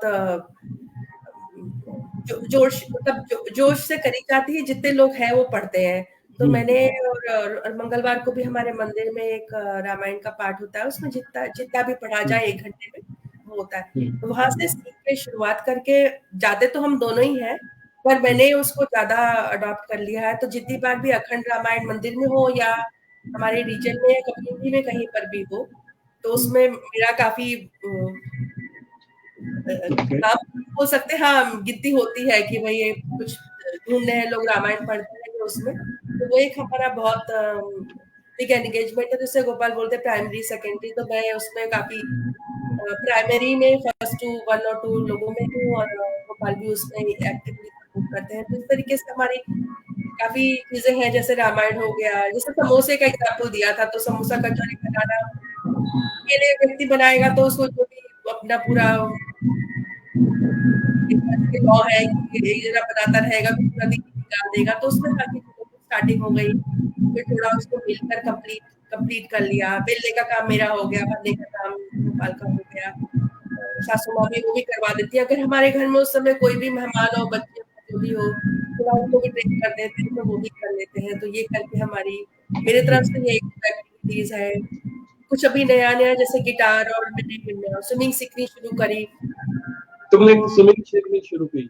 हाँ जी हाँ, थोड़ी तो मुझे आती थी पहले से, कुछ हाँ, फिर अब रिवाइज किया, क्योंकि हाँ, जब मैं जयपुर में थी, छोटे छोटे बच्चे थे, मैं, मेरा भाई और दीदी, हम तीनों लोगों को थोड़ी थोड़ी तो आती है।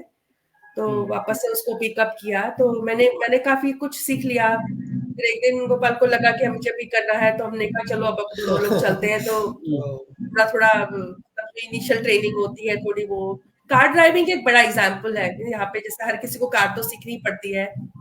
हम दोनों लोग तो जब वहां से आए थे इंदौर से, तो हम तो टू व्हीलर वाले लोग थे, हमारे पास कार का कोई काम नहीं था। तो धीरे धीरे करके एक ने ड्राइवर से सीखा, फिर दूसरे को सिखाया, ऐसे करके। तो ये ऐसे कुछ है जो हाँ, और भी डेली जैसे बेसिस वॉलेंटियर पे। एक्टिविटीज बहुत सारी है, जैसे हाँ, अपना हेल्थ वॉलंटियर। हेल्थ फेयर है तो आई एम वॉलेंटियर देयर, तो पूरा हम लीड करते हैं उसको हेल्थ वॉलेंटियर के लिए। मतलब जो है काफी बड़ा उस बीच में वॉशरूम बनाते हैं 300 लोगों के लिए, तो भाई कोऑर्डिनेट करके कुछ बच्चों के साथ में, ग्रुप के बच्चों के साथ में करते हैं।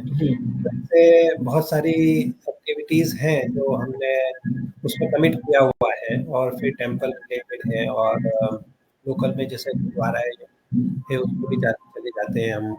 इस्कॉन टेम्पल है उसमें भी काफी एक्टिवली इन्वॉल्व हैं। हर संडे तो नहीं जा पाते हैं, पर कभी जिस संडे को भी कोशिश होती है तो चले जाते हैं वहाँ पे, भजन होते हैं। ट्रेवल भी आप लोग करते हो? हाँ, ट्रैवल का तो अभी हमारा काफी हो गया है। मतलब अभी जब से हम मतलब अब थोड़े सेटल्ड हो गए हैं, तो हमको लगता है कि बस। तो अभी 2023 में ही हमने दोनों ने करीब 3 बड़ी रोड ट्रिप्स करी थी, जिसके अंदर मतलब एक-एक रोड ट्रिप में करीब 4000 माइल हम गए थे, मतलब करीब 6000 किलोमीटर के अराउंड। तो 2 हफ्ते के अंदर, मतलब करीब वो 2 ढाई हफ्ते के अंदर रोड ट्रिप करते हैं, तो साथ में निकल जाते हैं। और कभी-कभी तो अभी लास्ट न्यू ईयर पे ही, अभी एक 1 जनवरी में ही हम लास्ट ईयर निकले थे। हमारे बेटे बहू हम लोग उनसे मिले, और उसके बाद में उनसे साथ में हमने क्रिसमस मनाया, और उसके बाद हम फ्लोरिडा चले गए, मतलब ड्राइव करके करते हुए। तो वो थोड़ा बड़ा एजाइल था, मतलब कई बार पता नहीं चलता अपना प्लान, ऐसा कोई फिक्स प्लान नहीं करते और चल देते हैं, और पूरा ट्रिप करके साथ में आ जाते हैं हम। तो काफ़ी काफ़ी एजाइल प्लानिंग होता है, और प्लान ना करके तो अच्छा, आप एक चीज बताओ कोशिश कि करते हैं। आपकी कहानी सुन के मजा आ गया कि बहुत सारे सवाल थे, बहुत सारे सवाल के जवाब आपने इतने खुल के दिए। मुझे एक चीज आप ये बताओ कि इसमें तो भोपाल के बारे में तुमको आज क्या अच्छा लगता है? उस वक्त तुमको बहुत सारी चीजें अच्छी लगती, आज जब तुम देखते हो अपनी पूरी जर्नी को, तो उसकी तारीफ में क्या शब्द है? मेन जो शुरू से गोपाल का रहा है और आज तक बहुत ट्रू रहा है कि साथ बहुत बहुत बड़ा है। मतलब चाहे कुछ भी हो, मतलब मैं एक बार जैसे कुछ छोटा ही एग्जाम्पल हो या बड़ा हो, स्टोरी जाना हो, मैं पूछूंगी कि मैं जा रही हूँ, चलना है क्या, तो गोपाल का ये रहता, कभी मना नहीं रहता उसके बारे में। उसके अदर वे राउंड मुझसे पूछा जाए तो मैं कई बार करती हूँ, अरे रहने दो, मैं तो यही ठीक हूँ, तुम्हारा जो करना है करके आओ। मतलब तो वो बहुत है, किसी स्मॉल से स्मॉल और बड़े से बड़े किसी भी चीज में उसको लिया जा सकता है कि जैसे छोटा सा स्टोर में जाने का एग्जाम्पल से लेके कोई बड़े इवेंट में। और दूसरा जो है गोपाल की बहुत शांति बहुत है मन में। मैं थोड़ी अशांत प्रकृति की हो सकती हूँ, जिसमें ये भी करना है, वो भी करना है, उस टाइप का है। गोपाल को है कि जो जो है उसमें उसमें सेटिस्फाइड और शांति रखना, वो बहुत बड़ी चीज है। मतलब जो कि जो कि गोपाल में, और कभी मतलब जोर जोर से बोलना, आवाज करना, नाराजगी दिखाना, वो वो कभी कभी कभी भी नहीं रहा है। ओके, 2-3 चीजें बहुत, किसी को बोल सकते हैं कि कभी-कभी परिवारों में झगड़े हो जाते हैं, झगड़े में जो बोला दूसरे ने बोल दिया तो युद्ध ही शुरू हो जाएगा, तो वो ये बहुत है मतलब, और दूसरे के लिए करना बहुत है, जैसे गोपाल का कनेक्शन बहुत अच्छा है, किसी भी क्लासमेट से हुआ, हमारे पहचान के लोगों से हुआ, उनके थ्रू फोन से कम्युनिकेशन करना, उनसे बातचीत करना, उनका हालचाल पूछना, ये ये गोपाल का नंबर 1 लाइक क्वालिटी है। मैं थोड़ा बिहाइंड द सीन्स वालों में से हूँ जो कुछ पीछे काम कर रहे हम्म। हैं। तो और गोपाल, तुमको आज जब तुम देख रहे हो तो तुमको स्मिता क्या बात है? और उसमें वही है, मेरे को सबसे बड़ा वही लगता है कि एक साथ तो है ही मतलब, और इवन कई बार वो साथ इस एक्सटेंड तक है कि वो कई बार मैं अगर कुछ बोलता हूँ तो स्मिता मुझे लगता है वो बिना सोचे भी कई बार हाँ कर देती है, मतलब ना जैसे कई चीज़ों में, मतलब ना जैसे कि उसको लगता है कि हाँ ये कर दूंगी मैं, या सपोर्ट, जैसे मैंने बताया अभी एजाइल ट्रैवल का ही है, कहीं पे भी गए हम लोग, अच्छा कल अपन साउथ कैरोलिना की जगह इधर चलते हैं तो उधर चलो, मतलब तो दैट वे फ्लेक्सिबिलिटी है, अडेप्टेबिलिटी बहुत है। और जो एक फास्ट है, मैं बल्कि मुझे लगता है मैं उतना फास्ट नहीं हूँ, जैसे कहीं पे कुछ एक्ट करना है, जैसे वो आज ही था, अभी अपने को सुबह तैयार होना था या कुछ है टाइम, तो she will be 30 minutes more ahead, मतलब तो एक जो फास्टर एक्शन है वो स्मिता का अभी भी फास्टर है, मतलब मैं उसको थोड़ा कैचअप नहीं, जैसे स्मिता ने टाइम बॉक्सिंग है, तो मेरे पास उतने ज़्यादा बॉक्सिंग नहीं रहते हैं, style kept it, yeah, then transition over to the front data है तो कम करता हूँ, तो अच्छा भी है, और उसको मुझे थोड़ा कैचअप भी करना पड़ता है, पर ये है कि अब जैसे गार्डनिंग है तो मैं गार्डनिंग करता हूँ, but Smita would not be prefer to do, तो वो कभी के थोड़ा सपोर्ट में रहेगी, कभी मैं बोल दूंगा तो थोड़ा, तो पर ये है कि overall in anything she is very supportive in all the actions, हर समय, thick thin, even 2007-8 में था, I remember it was a big downturn, मेरे पास काफ़ी स्टॉक का लॉस हुआ था एक बार, मतलब तो मैंने स्मिता को बताया, she is very take it very patiently, मतलब वेरी इजीली, मतलब कि चलो ठीक है। तो और इवन मेरे को एक चीज़ का भी याद है, मतलब कि जनवरी हम एक बार इंदौर से आ रहे थे, यूएस से आ रहे थे, तो जो हमारे यूएस के पासपोर्ट्स थे हमारे, वो महू में छूट गए थे, और हम महू से इंदौर एयरपोर्ट पे आ गए थे हम। तो जैसे ही वो एयरपोर्ट पासपोर्ट्स देने के लिए निकाले, तो वो पासपोर्ट पुराने वाले इंडिया के पासपोर्ट थे, जो कैंसल्ड पासपोर्ट थे, वो शायद गलती से आ गए, यूएस वाला पासपोर्ट वहाँ छूट गया। तो जैसे ही मालूम पड़ा तो स्मिता ने कोई एकदम से उसका वो नहीं किया, मतलब एकदम से लाइक कि चलो मतलब विल डील विद दिस, तो कोई उसके ऊपर ये नहीं किया कि गलती हो गई, या मतलब it was a big thing, but even अगले दिन हमारी यूएसए की फ्लाइट थी, तो फिर मऊ से कोई लेकर आया, उसने भी किया और अगले दिन गया, मैं भी गया, बट हर जगह पे वेरी कोऑपरेटिव, वेरी सपोर्टिव, चाहे वो थिक है, थिन है, या डिफरेंट है, सब में। तो अब एक सवाल का जवाब जो पूछना चाहता हूँ कि अब क्योंकि इंटरकास्ट मैरिज थी, खासतौर से स्मिता तुम्हारे परिवार की तरफ से सवाल थे दिमाग में, आज की तारीख में क्या है, परीक्षा में पास हुए? बिल्कुल ए प्लस बोला जा सकता है, मतलब हम दोनों ने ही एक दूसरे का जितना भी रहा, जहां पर भी जितना था करने का सब कुछ किया, बिल्कुल परिवार के लोग आज तो हमें कई बार ध्यान भी नहीं आता कि हम दो लोग इंटरकास्ट है, और उनकी तरफ से भी सेम रेसिप्रोकल, कभी पता नहीं पड़ता कि कोई डिफरेंस किसी भी तरीके से मानते हो, तो बहुत बहुत ज्यादा बड़ा एक्सेप्टेंस इसमें मेरा मेरा हमारा सोचना है कि इसमें सबसे ज्यादा क्रेडिट जो जाता है वो पेरेंट्स को है। अगर जो चीज पापा मम्मी और पेरेंट्स से अपने अपने हाथ से मतलब शादी करके जो किया, वो उसका सीलिंग पॉइंट था, और वही पिलर्स बने रहे हमेशा के लिए। जैसे हमारी सासू माँ है, वो भी बोलती है कि अरे लोग तो बोलते रहेंगे बेटा, ये तो वो तो ऐसे ही होता है, से जीवन चलता है, अपने को जो करना होता है हमें तो करना पड़ता है, हम तो परिवार है ना करके। तो जो उन लोग का, बड़ों लोग का साथ है और उनका जो आशीर्वाद है, वो उसको बोलते हैं ना, उसको जीवन को ऑयल देता रहता है, मशीनरी को, सो दैट।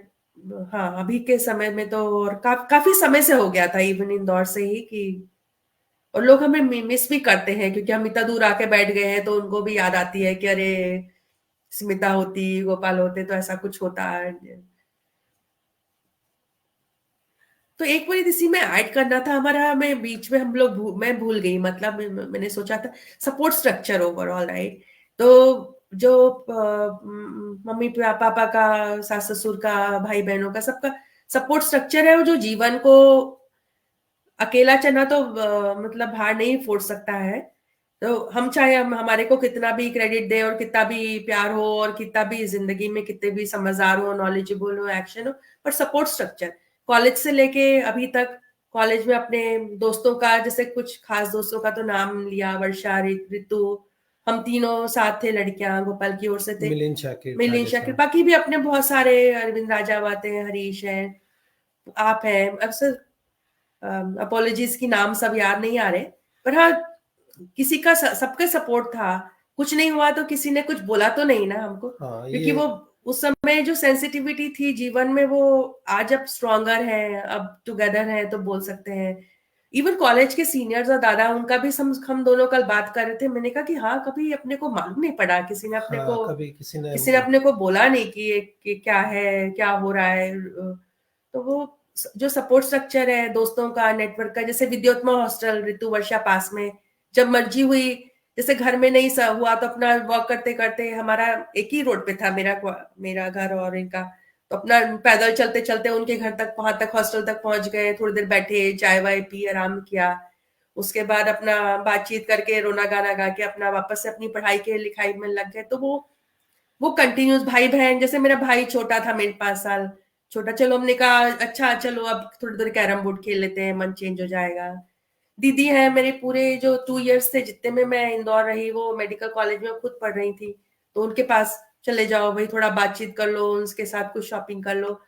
तो ये अभी भी दोस्तों में, कम्युनिटी में सपोर्ट स्ट्रक्चर बिल्ड करना और उसके गिव एंड टेक करना, तो वो बहुत इम्पोर्टेंट, और वो हमारे को हेल्प किया जीवन में।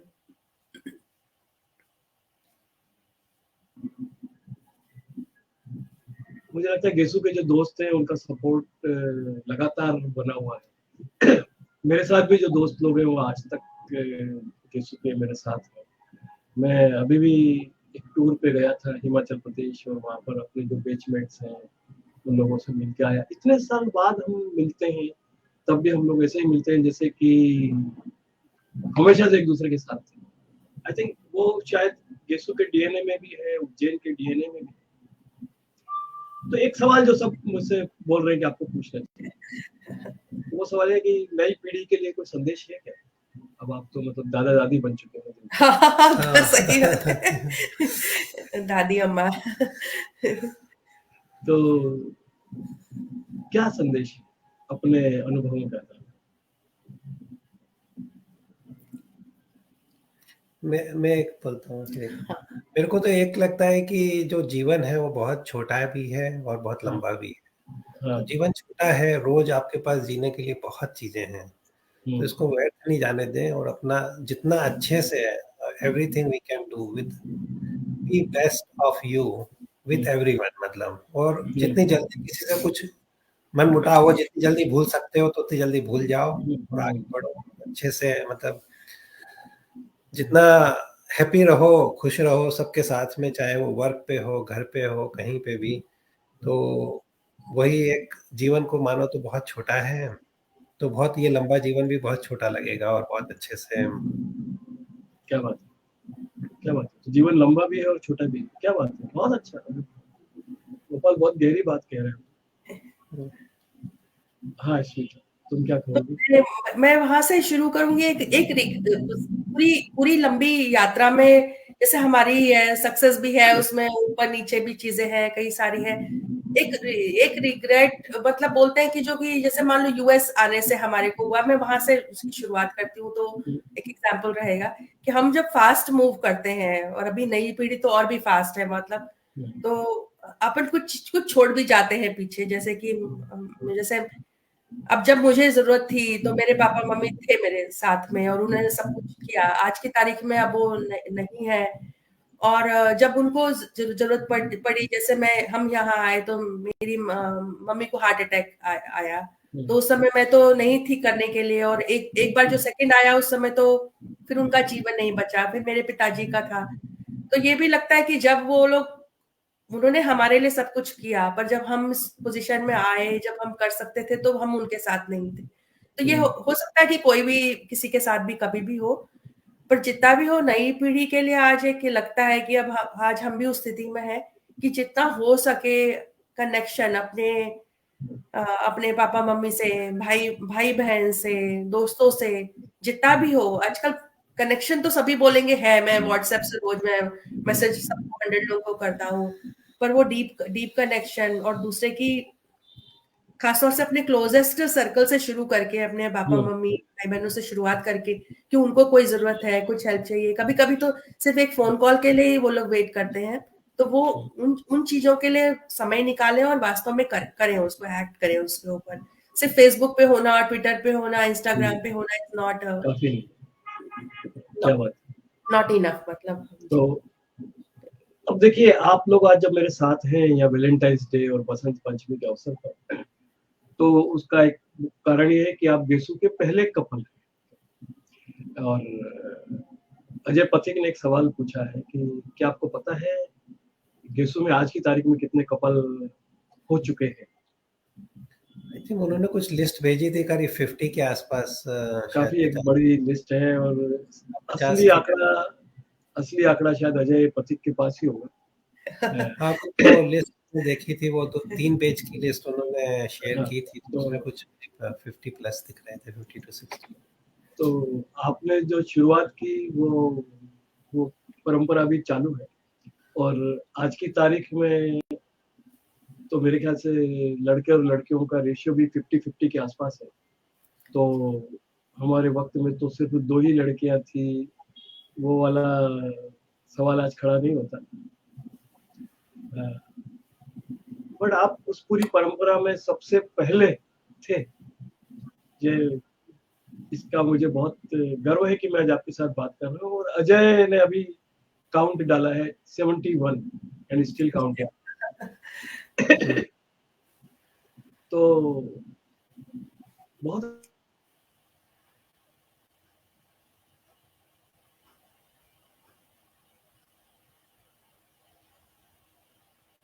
अच्छा लगा आप दोनों के साथ बात करके, और इतने खुले दिल से आप लोगों ने सब कुछ, ऐसे लगा जैसे हम दोनों के बीच में हिंदुस्तान और यूएस का फासला है, ऐसा पता ही नहीं चला। ऐसा लगा जैसे हम आमने सामने ही बात कर रहे हैं। इसी दिन शायद आमने सामने ही बैठकर फिर से बात करें। एक सवाल मेरे दिमाग में है जो मैं आपके में पूछ ही लेना चाहता हूँ कि मुलाकात हुई थी 63 विवेकानंद में गाने के कारण, कि आप एक साथ मिलकर कुछ गाना गा रहे थे। आज भी गाना गाते हो?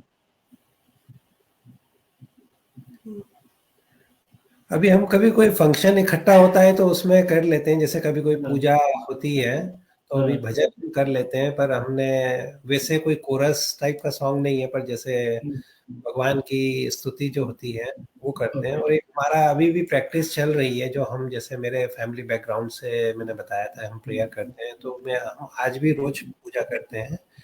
आज भी मतलब एवरी इवनिंग, हम सुबह तो नहीं कर पाते हैं, पर इवनिंग खाना बनने के पहले भगवान को भोग लगाते हैं खाने का, और उसके बाद ही हम खाना खाते हैं। ये हमारा मतलब एवरी डे का रूटीन है, मतलब आज भी है।